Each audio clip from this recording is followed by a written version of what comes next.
అమరావతిలో రెండో దశ ల్యాండ్ పూలింగ్ ప్రారంభమైంది. గుంటూరు, పల్నాడు జిల్లాలో 7 గ్రామాల్లో భూసేకరణకు ఇప్పటికే నోటిఫికేషన్ విడుదల చేసిన సిఆర్డీఏ రెండో దశలో 20,494 ఎకరాలు ప్రభుత్వం సమీకరించనుంది. జిల్లాల వ్యాప్తంగా పట్టా భూమి 16,562 ఎకరాలు, అసైన్డ్ భూమి 104 ఎకరాలు, ప్రభుత్వ భూమి 3,828 ఎకరాలుగా అధికారులు గుర్తించారు. మొదటి దశలో 34,400 ఎకరాలు సమీకరించిన ప్రభుత్వం రెండో దశలో ప్రాజెక్టుల వారీగా భూముల సమీకరణకు ఏర్పాట్లు సిద్ధం చేసింది.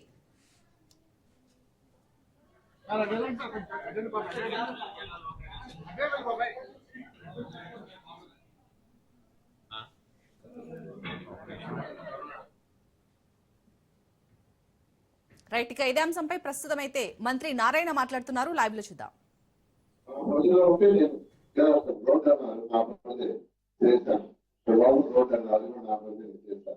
నా పరిధి వరకు నేను నివేదిక చేస్తా. నా పరిధిలోకి అంటే ముఖ్యమంత్రి గారితో మాట్లాడతాం, లేదంటే శాసనసభ్యులు మెమోరాండం చేసి పద్నాలుగు అప్లై చేశాను. నా పరిధిలో నేను చేశాను. ఇలాంటైతే శాసనసభ్యులకి సార్తో మాట్లాడితే నిర్ణయాలు తీసుకుని ఆ విధంగా తీసుకొచ్చేస్తాం. దీనికి అందరూ శాసనసభ్యులు మరోసారి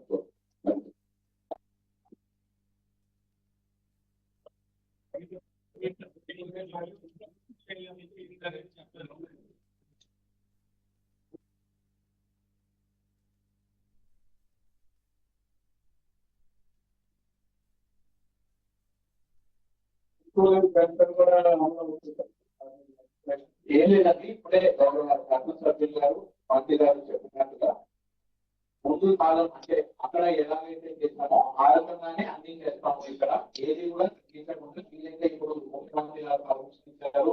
పెంచడానికి ఏదైతే మన యాక్టివిటీ ఉందో దాన్ని పెంచడానికి కూడా మంత్రి గారు మాట్లాడారు.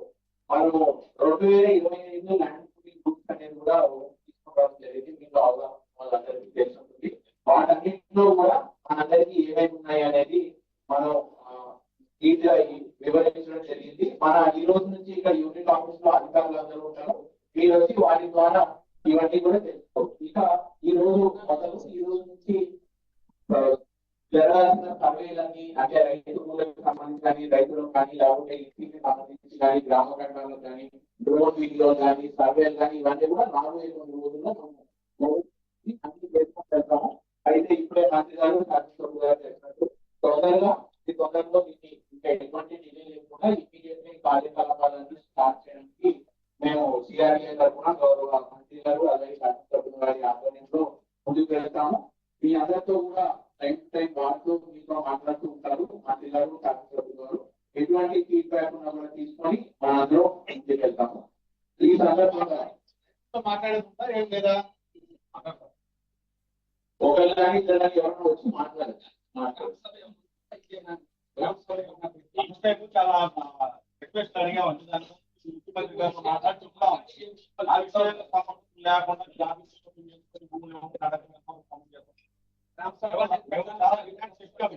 కౌలు విషయాల గురించి కానీ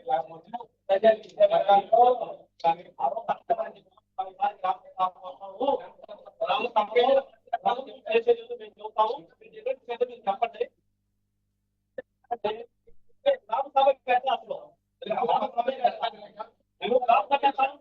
చెప్పారు గ్రామసభ పెట్టిన తర్వాతే అభిప్రాయం తీసుకున్నాకే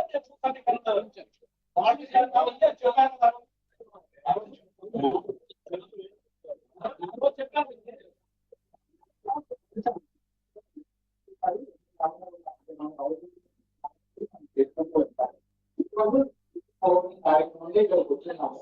అది మొదటి కాదు, ఇది చివరి రోజు కాదు, లేకపోతే ఇది మొదటి రోజు. మనం ఈ రోజు నుంచి అన్ని విషయాలు మనం మాట్లాడుకోవడానికి ఎటువంటి ఇబ్బంది లేదు. మనం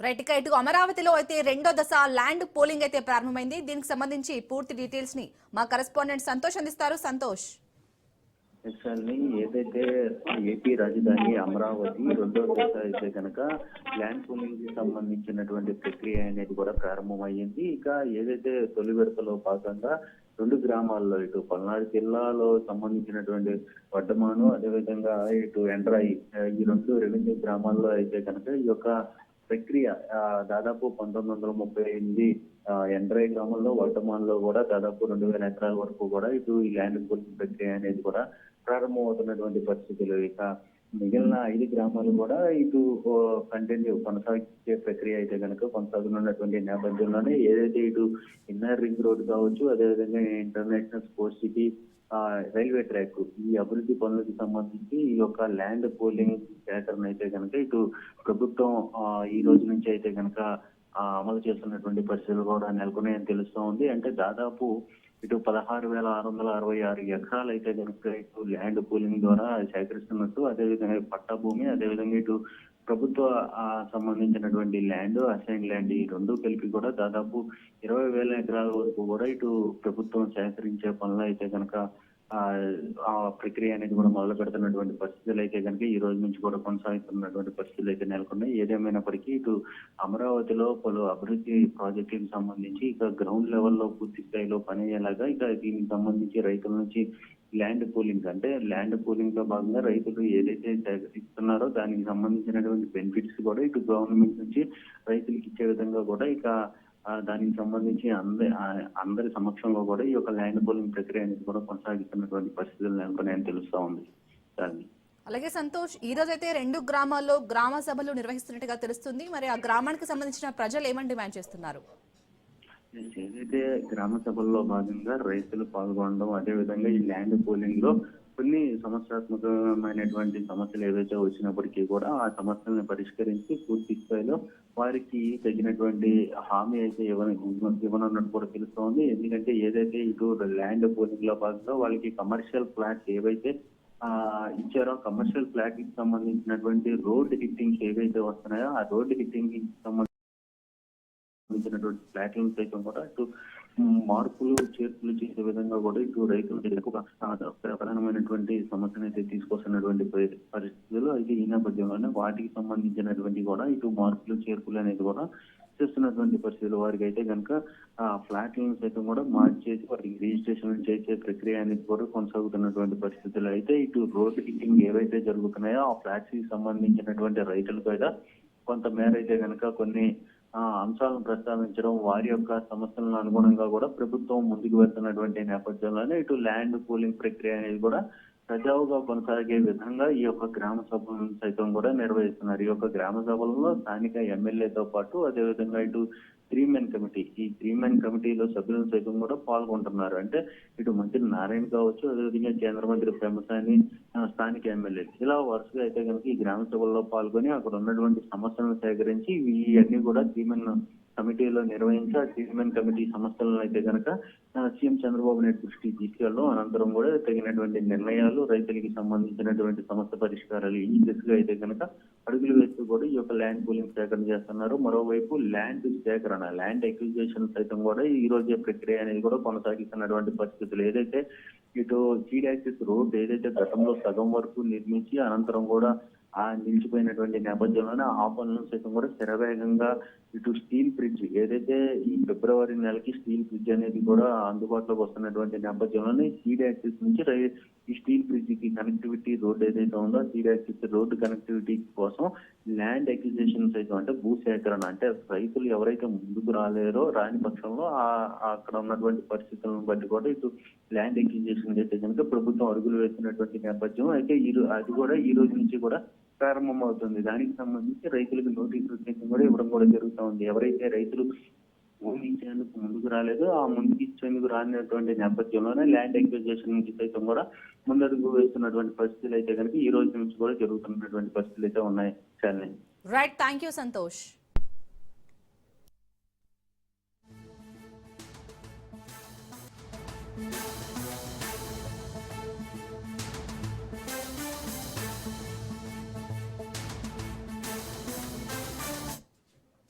దేశ రాజధాని ఢిల్లీలోని రామ్లీలా మైదాన్లో అక్రమ నిర్మాణాల తొలగింపు ప్రక్రియ తీవ్ర ఉద్రిక్తతకు దారితీసింది. కొంతమంది దుండగులు పోలీసు అధికారులపై రాళ్ల దాడికి పాల్పడ్డారు. దీంతో 5 అధికారులు తీవ్రంగా గాయపడ్డారు. రామ్లీలా మైదాన్లోని తుర్కమన్ గేట్ వద్ద సయ్యద్ ఫైజ్ ఇలాహీ మసీద్, శ్మశాన వాటిక ఉన్నాయి. ఆ ప్రాంతంలో ఢిల్లీ హైకోర్టు ఆదేశాల మేరకు మున్సిపల్ అధికారులు అక్రమ నిర్మాణాల తొలగింపు ప్రక్రియ చేపట్టారు.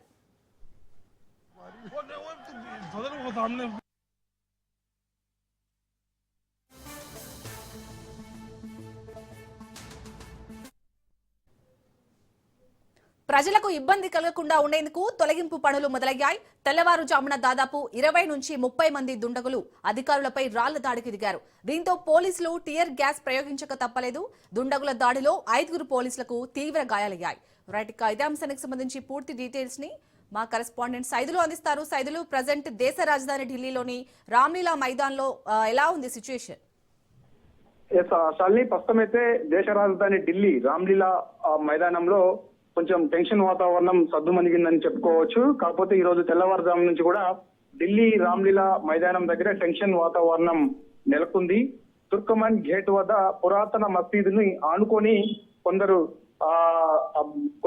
ఆ యొక్క ప్లేస్ ని ఆక్రమించారు. అయితే దానిపైన కోర్టుకి వెళ్లారు స్థానికులు. వెంటనే ఎవరైతే ఆ యొక్క తుర్కమన్ గేట్ వద్ద పురాతన మసీదుని ఆనుకొని ఈ యొక్క ఆక్రమణలు నిర్మించారో సో వారిపైన వెంటనే కఠినమైన చర్యలు తీసుకోవాలని చెప్పేసి ఢిల్లీ హైకోర్టు ఆదేశాల మేరకు వెంటనే ఆ యొక్క ఎవరైతే ప్లేస్ ను ఆక్రమించి పెద్ద పెద్ద భవనాలు నిర్మించారో వాటిని అన్నింటినీ కూడా తొలగించాలని హైకోర్టు ఆదేశించిన నేపథ్యంలో వెంటనే ఆ భవనాలన్నీ కూడా మనకి తెల్లవారుజామున నుంచి అంటే 2 గంటల 3 గంటల ప్రాంతంలో ఈ యొక్క కూల్చివేతలు ప్రారంభమైంది. సో ఈ రోజు ఉదయం 8 గంటల కల్లా దాదాపుగా పూర్తి చేసేలా అధికారులు ఏర్పాటు చేశారు.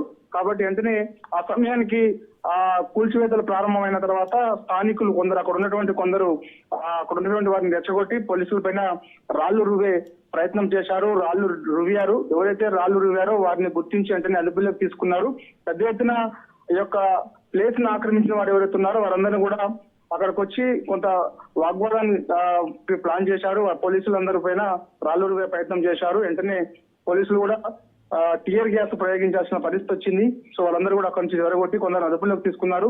ఎవరైతే దుండగులు ఉన్నారో వారందరినీ కూడా అదుపులోకి తీసుకున్నారు. కాబట్టి ఇక ప్రస్తుతం అయితే అక్కడ టెన్షన్ వాతావరణం అయితే ఏమీ లేనప్పటికీ కూడా కూల్చివేతలు దాదాపుగా పూర్తయ్యాయని చెప్పవచ్చు. దాదాపుగా 17 బుల్డోజర్లతోటి ఈ యొక్క కూల్చివేతలు తెల్లవారుజామున 2 గంటల నుంచి కూడా అధికారులు ప్రారంభించారు. 45,000 చదరపు అడుగులకు పైగా ప్రభుత్వ భూమిని కొందరు అక్రమార్కులు కబ్జా చేశారు. కబ్జా చేయడంతో పాటుగా పెద్ద పెద్ద భవనాలు కూడా నిర్మించారు.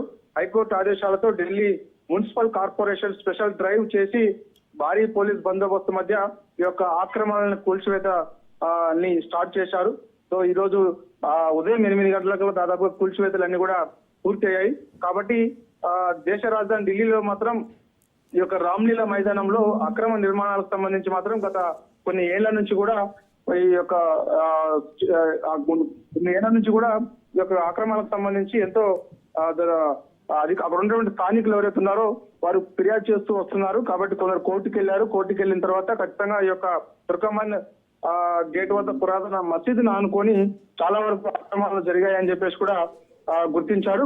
ఆ నేపథ్యంలోనే ఢిల్లీ హైకోర్టు కూడా కీలకమైనటువంటి తీర్పు ఇచ్చిన నేపథ్యంలో ఎవరైతే ఆక్రమించారో వారిపైన కఠిన చర్యలు తీసుకోవాలి, తిరిగి ఆ ప్లేస్ ని స్వాధీనం చేసుకోవాలని చెప్పేసి కూడా ఢిల్లీ హైకోర్టు ఆదేశాల మేరకు వెంటనే యొక్క కూల్చివేతలకు సంబంధించి ప్రారంభించారు. సో ప్రస్తుతం అయితే అక్కడ టెన్షన్ వాతావరణం కూడా ఏమీ లేదు. ఎవరైతే ఆందోళన చేశారో వారందరినీ కూడా పోలీసులు అదుపులోకి తీసుకున్నారు. Right, thank you Saidulu.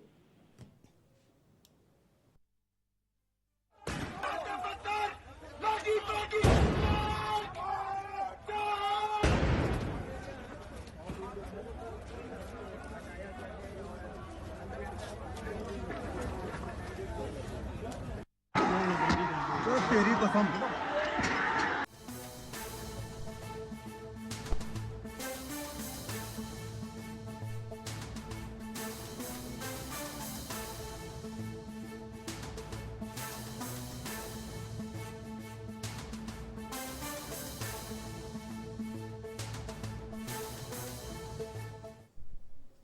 Hyderabad GST ఎగవేత కేసులపై డీజీజీఐ చర్యలను ముమ్మరం చేసింది. జీఎస్టీని వసూలు చేసి orange travels trillion lead factory private limited ప్రభుత్వానికి అందజేయలేదు. ఆరెంజ్ ట్రావెల్స్ 28.24 కోట్లు, ట్రిలియన్ లీడ్ 22 కోట్ల వరకు వసూలు చేశాయి. గడువు ముగిసిన 3 నెలలైన orange travels trillion lead GST కట్టలేదు. ఆరెంజ్ ట్రావెల్స్ యజమాని Sunil Kumar, trillion lead factory private limited managing director Chaitan ని పోలీసులు అరెస్ట్ చేశారు.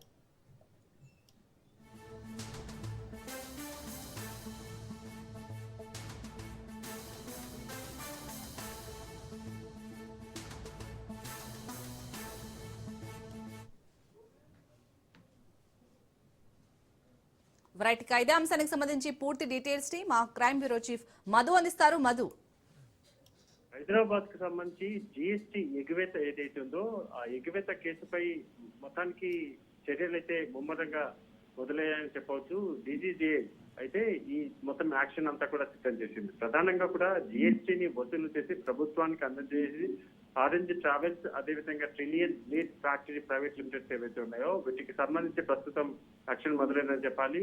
ఆరెంజ్ ట్రావెల్స్ 28.24 కోట్లు, అదేవిధంగా 22 కోట్ల వరకు కూడా వసూలు చేసినటువంటి ట్రిలియన్ లీడ్ ఏదైతే ఉందో ఇది కూడా ఇప్పుడు చాలా ప్రధానం. సో ఈ నేపథ్యంలోనే గడువు ముగిసిన 3 నెలలైనా సరే జీఎస్టీ ఇప్పటి వరకు కూడా కట్టకపోవడంతో ఆరెంజ్ ట్రావెల్స్ అదేవిధంగా ట్రిలియన్ లీడ్ ఏదైతే ఉన్నాయో వీటి మీద ప్రస్తుతం యాక్షన్ అయితే మొదలవబోతుంది. ప్రధానంగా కూడా ఆరెంజ్ ట్రావెల్స్ యజమాని అయినటువంటి Sunil Kumar, trillion lead factory private limited managing director అయినటువంటి శ్రీ చేతన్ ఎవరైతే ఉన్నారో వాళ్ళు ఇప్పటికే పోలీసులు అదుపులోకి తీసుకుని విచారించడం కూడా జరుగుతుంది. సో ఈ నేపథ్యంలోనే ప్రధానంగా కూడా జీఎస్టీ చట్టం 2017 నిబంధన కింద సునీల్ కుమార్ అదేవిధంగా శ్రీ చేతన్ ఇద్దరు కూడా అరెస్ట్ అయ్యారు. వీరి దగ్గర నుంచి ఉన్నటువంటి వీళ్ళు జీఎస్టీ కట్టకపోవడంతో జరిగినటువంటి పరిణామాలన్నీ కూడా మనం చూసాం. సో ఈ నేపథ్యంలోనే జీఎస్టీ ఎగివేత కేసులు ఏవైతే ఉన్నాయో వాటి మీద అయితే డీజీజీఐ అయితే ప్రధానంగా కూడా యాక్షన్ మొదలు పెట్టింది. అందులో భాగంగానే ఎవరైతే కట్టాల్సినటువంటి ట్యాక్స్లు ఉంటాయో వాటి కట్టకపోవడము, అందులోనూ 1-2 కాదు కోట్లాది రూపాయల నగదు డబ్బులంతా కూడా బాకీ ఉండడము, గడువు ముగిసినా సరే ఏమాత్రం కూడా టైం ఇవ్వడము, టైం తర్వాత మళ్ళీ కొంత గ్యాప్ తీసుకోవడం, ఇవన్నీ కూడా 3 నెలలైనా సరే జీఎస్టీ కట్టని నేపథ్యంలోనే కట్టకపోవడంతో ఆరెంజ్ ట్రావెల్స్ అదేవిధంగా ట్రిలియన్ లీడ్ వీటి రెండింటి మీద కూడా ఈ కంపెనీల మీద యాక్షన్ అయితే మొదలైంది. అందులో భాగంగానే శ్రీ చేతన్ ఎవరైతే ఉన్నారో ఇతన్ని మేనేజింగ్ డైరెక్టర్ అయినటువంటి శ్రీ చేతన్ ని అదేవిధంగా ఆరెంజ్ ట్రావెల్స్ యజమాని అయినటువంటి సునీల్ ని కూడా ఇద్దరిని కూడా పోలీసులు అదుపులోకి తీసుకుని విచారిస్తున్నారు. Right, thank you Madhu.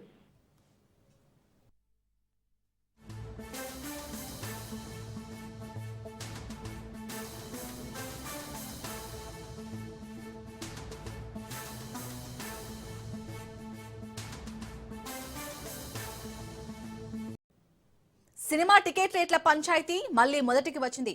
Raja Saab మణశంకర Varaprasad గారు చిత్ర నిర్మాతలు తెలంగాణ హైకోర్టును ఆశ్రయించారు. టికెట్ ధరల పెంపు, ప్రత్యేక షోల అనుమతి కోసం అప్పీల్ దాఖలు చేశారు. నిర్మాతల పిటిషన్లపై నేడు హైకోర్టు విచారించనుంది. ఇప్పటికే పలు సినిమాల టికెట్ రేట్లపై హైకోర్టు ఆర్డర్స్ ఇచ్చింది.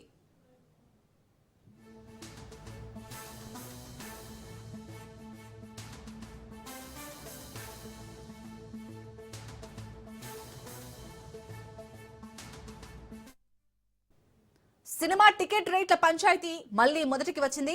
రాజాసాబ్ మణశంకర వరప్రసాద్ గారు చిత్ర నిర్మాతలు తెలంగాణ హైకోర్టును ఆశ్రయించారు. టికెట్ ధరల పెంపు, ప్రత్యేక షోల అనుమతి కోసం అప్పీల్ దాఖలు చేశారు. నిర్మాతల పిటిషన్లపై నేడు హైకోర్టు విచారించనుంది. ఇప్పటికే పలు సినిమాల టికెట్ రేట్లపై హైకోర్టు ఆర్డర్స్ ఇచ్చింది.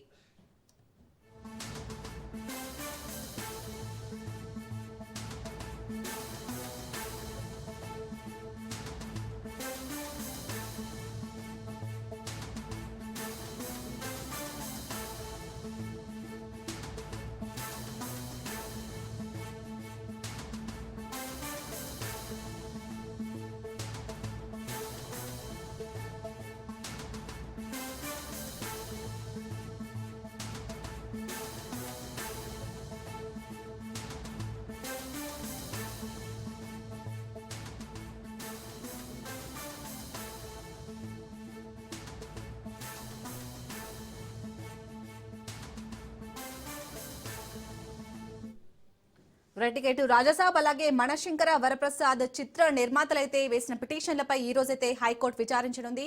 దీనికి సంబంధించి పూర్తి డీటెయిల్స్ ని మా కరెస్పాండెంట్ పవన్ అందిస్తారు. పవన్,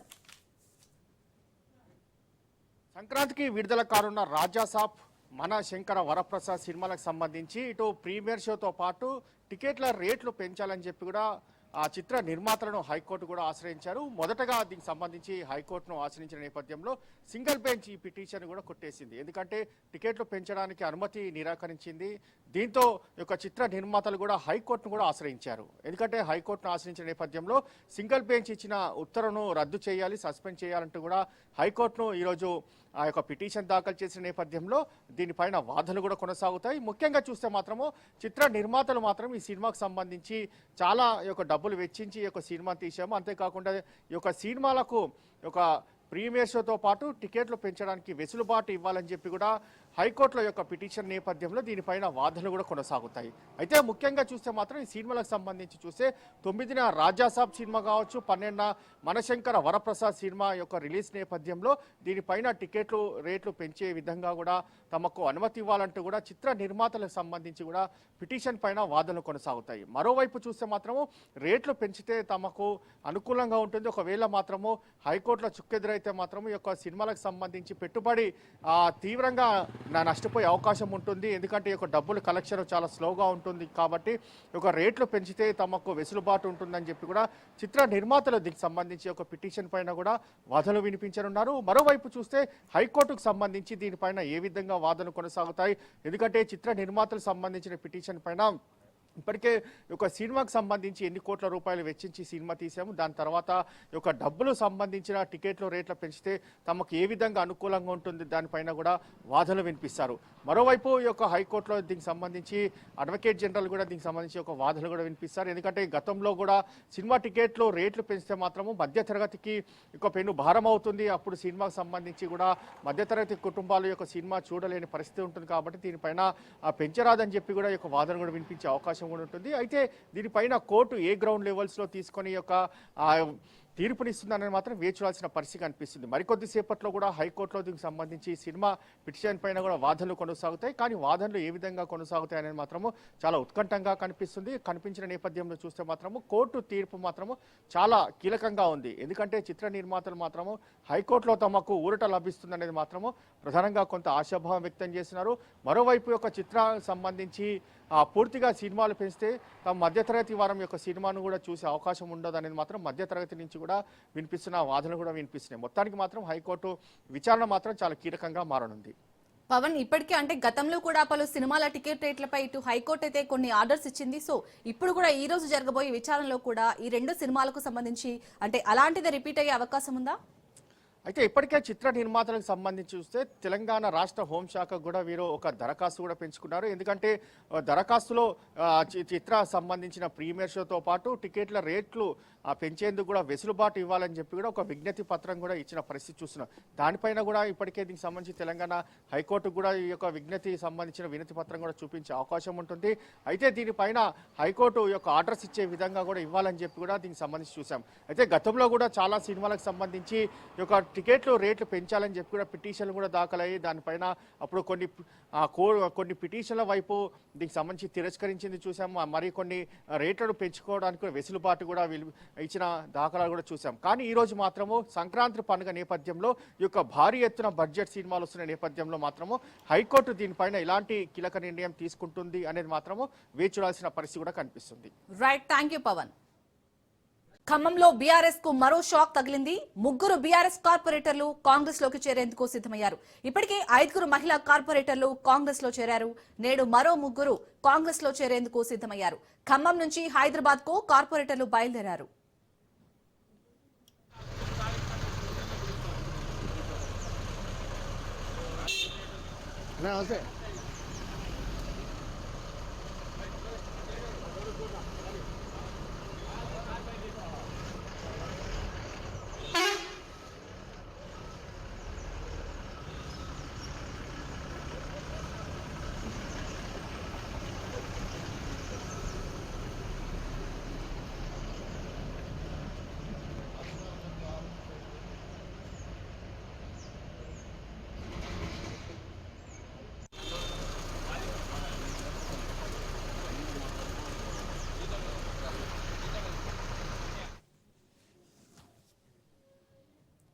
రైట్ టికెట్ ఖమ్మంలో అయితే ముగ్గురు బీఆర్ఎస్ కార్పొరేటర్లు కాంగ్రెస్ లోకి చేరేందుకైతే సిద్ధమవుతున్నట్టుగా తెలుస్తోంది. దీనికి సంబంధించి పూర్తి డీటెయిల్స్ ని మా కరెస్పాండెంట్ ఉపేందర్ అందిస్తారు. ఉపేందర్, అసలు ఈ ముగ్గురు బీఆర్ఎస్ కార్పొరేటర్లు కాంగ్రెస్ లోకి చేరడానికి రీజన్ ఏంటి? శాలిని ఇప్పటికే అటు కేటీఆర్ ఖమ్మం పర్యటన రోజే అటు ప్రతిపక్ష బీఆర్ఎస్ పార్టీకి మరో షాక్ తగిలింది అయితే మనం చెప్పుకోవచ్చు. ఎందుకంటే ఇవాళ ముగ్గురు మరో కార్పొరేటర్లు ఏదైతే గులాబీ పార్టీకి సంబంధించిన వారంతా కూడా కాంగ్రెస్ పార్టీలో చేరడానికి సిద్ధమైనట్లయితే మనకు సమాచారం అవుతుంది. అయితే ఇటీవల 5వ తారీఖున కూడా 12వ డివిజన్ కార్పొరేటర్ చిగురుమల్లి లక్ష్మితో పాటు 25వ డివిజన్ గోళ్ల చంద్రకళ, అటు 32వ డివిజన్ ద్రోణవాణి సరస్వతి, అటు 40వ డివిజన్ అమృతమ్మతో పాటు ఇటు 55వ డివిజన్ మోతారపు శ్రావణి కూడా ఈ 5గురు మహిళా కార్పొరేటర్లు బీఆర్ఎస్ రాజీనామా చేసి అటు మంత్రి తుమ్మల నాగేశ్వరరావు సమక్షంలో అటు పిసిసి చీఫ్ మహేష్ గౌడ్ ఆధ్వర్యంలో అయితే కాంగ్రెస్ లో అయితే చేరారు.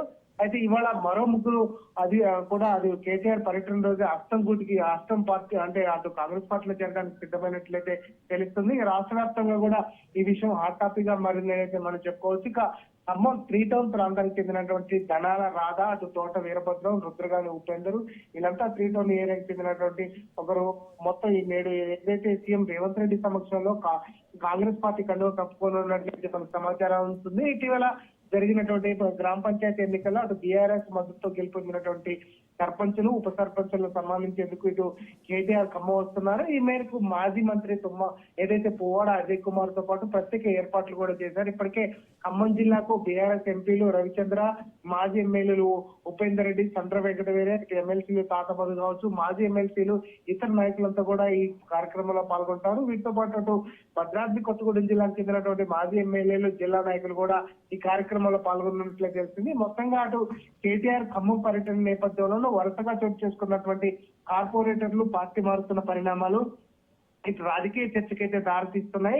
అటు ఏదైతే ఖమ్మం జిల్లాలో ఉన్నటువంటి అటు కాంగ్రెస్ కార్పొరేటర్లతో పాటు ఇటు బీఆర్ఎస్ సంబంధించినటువంటి ముగ్గురు కార్పొరేటర్లు మొత్తం 40 మంది అటు హైదరాబాద్ ప్రయాణమయ్యారు. అయితే తుమ్మల నాగేశ్వరరావు అంటే కేటీఆర్ వస్తున్న నేపథ్యంలోనే వీరంతా కూడా చేజారిపోకుండా ఉండేందుకు అటు తుమ్మల నాగేశ్వరరావు వ్యూహం పన్ని అటు హైదరాబాద్ తరలించారని చెప్పేసి అటు బీఆర్ఎస్ కూడా చెప్తున్న నేపథ్యంలోనే ప్రస్తుతం మాత్రం అటు బీఆర్ఎస్ పార్టీకి సంబంధించినటువంటి ముగ్గురు కార్పొరేటర్లు మాత్రం అటు ఈ రోజు హైదరాబాద్ లో అయితే అటు సీఎం రేవంత్ రెడ్డి సమక్షంలో కాంగ్రెస్ తీర్థం పుచ్చుకున్నట్లయితే తెలుస్తుంది. ప్రస్తుతం ఈ వార్త సంచలనంగా మారిందని చెప్పుకోవచ్చు. ఎందుకంటే కేటీఆర్ వరుస పర్యటనలు ఉన్న నేపథ్యంలోనే ఈ పరిణామం చోటు చేసుకోవడంపై అటు రాజకీయ వర్గాలు అయితే చర్చ అయితే దారితీస్తుంది. శాలిని, అలాగే ఉపేందర్, మరి అక్కడ ఎవరైతే ఇప్పుడు కాంగ్రెస్ లో చేరాలనుకునే కార్పొరేటర్లు ఉన్నారో వారితో అక్కడికి బీఆర్ఎస్ కార్యకర్తలు ఎవరైనా మాట్లాడడం జరిగిందా? ఖచ్చితంగా వారిని సంప్రదించే ప్రయత్నం చేస్తున్నారు. వారి మొబైల్ అన్ని కూడా స్విచ్ ఆఫ్ చేసి ప్రత్యేక వాహనంలో వారంతా కూడా హైదరాబాద్ తరలిస్తారు. ఏదైతే ఖమ్మం సంబంధించినటువంటి మంత్రి తుమ్మల నాగేశ్వరరావు క్యాంపు కార్యాలయం నుంచి ప్రత్యేక బస్ ను ఏర్పాటు చేశారు. అందులో ఈ ముగ్గురు కార్పొరేటర్లతో పాటు అదేవిధంగా అటు కాంగ్రెస్ కార్పొరేటర్లు మొత్తం 40 మంది కూడా హైదరాబాద్ పయనమయ్యారు. వీరందరినీ కూడా ఎక్కడ కూడా ఫోన్ కూడా లేకుండా ప్రత్యేకంగా చర్యలు తీసుకుంటున్నారు. వారందరినీ కూడా ఎవరితో టచ్ లో లేకుండా ఉండేందుకు కూడా ప్రత్యేకంగా వారికి ఎంటర్టైన్మెంట్ ఇస్తూ కూడా ఆ బస్సును ప్రత్యేకంగా ఏర్పాటు చేసి తరలిస్తున్న పరిస్థితి కనిపిస్తుంది. బస్ నుంచి ఇటు ఖమ్మం జిల్లా నాయకులతో పాటు ఇటు ఏదైతే బీఆర్ఎస్ సంబంధించిన ఏ నేతల ఫోన్లు కూడా వారికి అంటే అందుబాటులో లేకుండా చేస్తున్న పరిస్థితి కనిపిస్తుంది. ప్రస్తుతం అటు ఏదైతే తుమ్మల రాష్ట్రం పన్నినటువంటి వ్యూహం ప్రకారమే ఇదంతా జరుగుతుందని చెప్పేసి అటు బీఆర్ఎస్ పార్టీ అయితే ఆరోపిస్తుంది. ఎందుకంటే తమ పార్టీకి సంబంధించిన నేతలు కనీసం సంప్రదించే విధంగా కూడా లేకుండా అటు తుమ్మల రాష్ట్రం అడుగుతున్నారని చెప్పేసి అయితే వారు ఆరోపిస్తున్నారు. ఏమైనప్పటికీ ఇటు బీఆర్ఎస్ పార్టీకి సంబంధించినటువంటి ముగ్గురు కార్పొరేటర్లతో పాటు మొన్న అంటే 3 రోజుల క్రితం జరిగినటువంటి 5 మంది కార్పొరేటర్లు బీఆర్ఎస్ ని వేయటం మాత్రం ఆ పార్టీకి తీరని లోటుగా మనం చెప్పుకోవచ్చు. ఇప్పటికే ఖమ్మం జిల్లాలో అటు ఏదైతే పంచాయతీ ఎన్నికల్లో అటు సత్తా చాటినటువంటి కాంగ్రెస్ ఇటు బీఆర్ఎస్ ఎవరహోరి పోటీలో కూడా భారీగా సీట్లు అయితే సాధించింది. అటు బీఆర్ఎస్ ప్రతిపక్ష హోదాను కూడా సంపాదించిన పరిస్థితి కనిపిస్తుంది. ఖమ్మం జిల్లాలో అటు బీఆర్ఎస్ పార్టీ ఊపు జరుగుతున్న నేపథ్యంలోనే ఈ వ్యూహాన్ని పన్ని అటు బీఆర్ఎస్ పార్టీకి సంబంధించినటువంటి కార్పొరేటర్లందరినీ కూడా తరలిస్తున్నారని చెప్పేసి అయితే బీఆర్ఎస్ నేతలు ఆరోపిస్తున్నారు. తమకు అందుబాటులో లేకుండా తమ కార్పొరేటర్లను ఎత్తుకెళ్లారని చెప్పేసి అయితే వీరంతా చెప్తున్న పరిస్థితి ప్రధానంగా కనిపిస్తుంది. ప్రస్తుతం మాత్రం ఈ కార్పొరేటర్లతో పాటు మరికొంతమంది నాయకులు కూడా ఇటు బీఆర్ఎస్ పార్టీ నుంచి కాంగ్రెస్ పార్టీలో చేరిన స్పష్టంగా కనిపిస్తుంది. మరికొంచెం సేపట్లో మాత్రం అటు సీఎం రేవంత్ రెడ్డి సమక్షంలో ఈ కార్పొరేటర్లతో పాటు కొంతమంది నాయకులు కూడా ఇటు కాంగ్రెస్ పార్టీలో చేరేందుకైతే సమాయత్తం అవుతున్నట్లయితే మనకు సమాచారం అందుతుంది.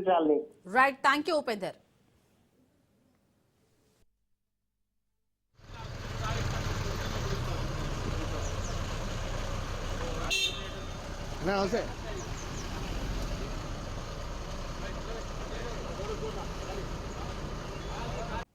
అమరావతిలో రెండో దశ ల్యాండ్ పూలింగ్ ప్రారంభమైంది. గుంటూరు, పల్నాడు జిల్లాలో 7 గ్రామాల్లో భూసేకరణకు ఇప్పటికే నోటిఫికేషన్ విడుదల చేసిన సిఆర్డీఏ రెండో దశలో 20,494 ఎకరాలు ప్రభుత్వం స్వీకరించనుంది.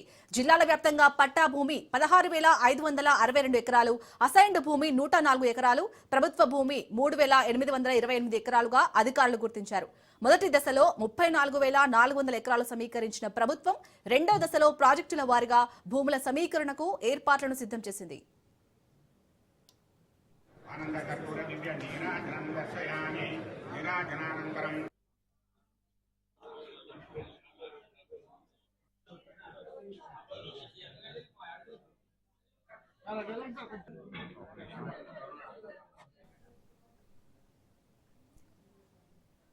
రైట్ నో ఇదే అంశంపై మంత్రి నారాయణ మీడియాతో మాట్లాడుతున్నారు. లైవ్ లో చూద్దాం.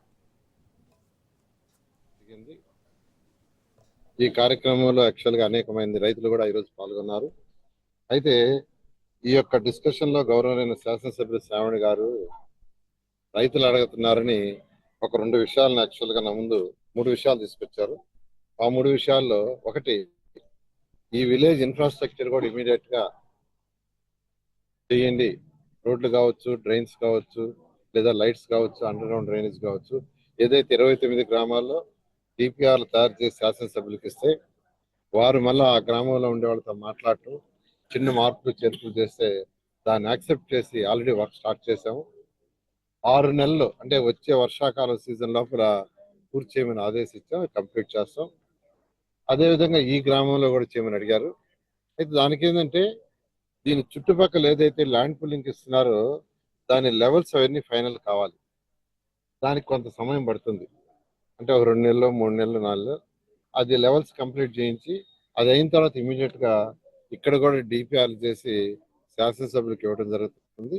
వారు ఇక్కడున్న గ్రామంలో వాళ్ళతో మాట్లాడి మార్పులు చేస్తే అది చేస్తూ ముందుకు పోతామని తెలియజేస్తున్నాను.